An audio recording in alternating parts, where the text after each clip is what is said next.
দুষ্কৃতী হামলায় জখম যুবকের মৃত্যু। ঘটনায় ৫ জনকে গ্রেপ্তার করেছে নকশালবাড়ি থানার পুলিশ। গতকাল বিয়ে বাড়ি থেকে ফিরছিলেন ওই যুবক। সে সময় দুষ্কৃতীরা হামলা চালায় বলে অভিযোগ। ওই যুবককে রড দিয়ে মারধরের অভিযোগ। বিশ্বজিৎ প্রতিনিধি আমার সঙ্গে ফোনে রয়েছেন। বিশ্বজিৎ, এই যে যুবককে মারধর করা হলো, কারা কারা মারধর করলো? মানে তারা যুবকের পরিচিত? এর আগে কোনো ঝামেলা হয়েছিল, কোনো অশান্তি?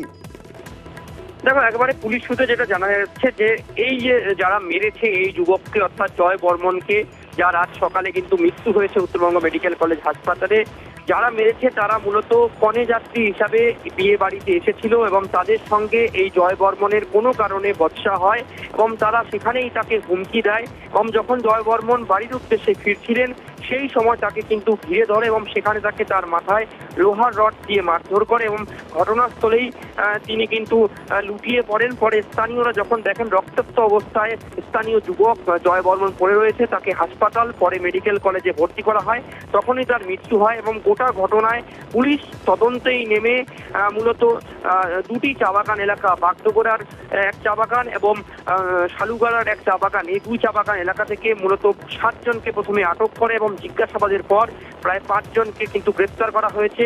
ধৃতদের আজ শিলিগুড়ি মহকুমা আদালতে তোলা হবে।